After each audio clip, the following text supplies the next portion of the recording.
The Dead begins with an after-Christmas dinner party at the house of two old unmarried sisters, Miss Kate and Miss Julia Morgan, who are also the aunts of the protagonist, Gabriel Conroy. Gabriel goes to the party with his wife Greta, and the guests are a sort of microcosm of contemporary Ireland and its traditions, with each guest representing different generations, religious beliefs, and political tendencies. Gabriel is not aware of his inadequacy in personal relationships. He feels self-confident, particularly after his speech at the party, which he considers a great success.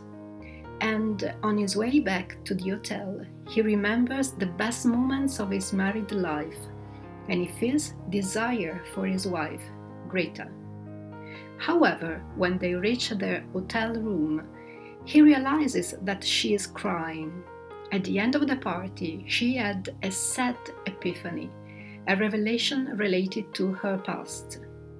Listening to an old Irish song sung by one of the guests, she remembered her first and perhaps only true love, Michael Fury, and she realizes he thinks he died for her. On hearing this desperate and passionate story, Gabriel has his own epiphany. When Greta falls asleep, he looks outside the window where the snow is falling. He realizes the insignificance both of his own life and of those around him. They will all fade and die and be forgotten, buried by the snow that continues to fall. The Dead is the last story in Dubliners and can be considered the culmination of the feeling of stagnation which characterizes the spiritual life of the city and pervades the atmosphere of all 15 stories. It combines all the categories of the other stories: childhood, adolescence, mature life, public life, married life, and unifies them in their spiritual paralysis. Although The Dead can be still considered quite realistic from the way it gives detailed descriptions of people and settings, it is also highly symbolic.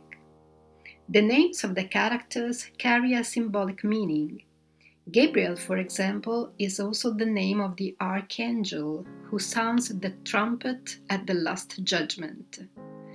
The party takes place around the 6th of January. Another aspect which foreshadows Joyce's more experimental writings is the way the writer gives us a picture of the inner thoughts and feelings of the characters. Gabriel's final thoughts at the end of The Dead are in fact one of Joyce's first uses of indirect interior monologue.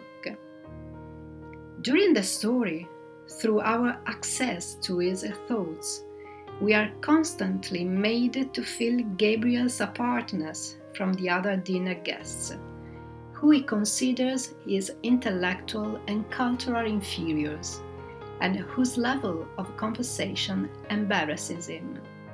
However, at the end, Gabriel too receives an awakening which makes him reflect on his own complacency.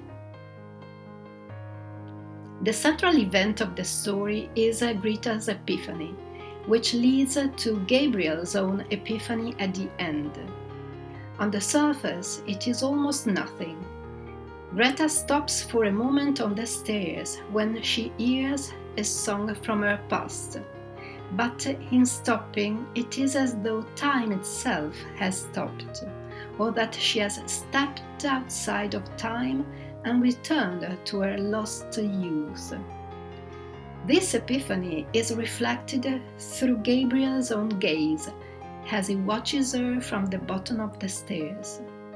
In this sense, it is an epiphany for him too, in which he sees his wife as though she were a figure in a painting, a woman he never really knew.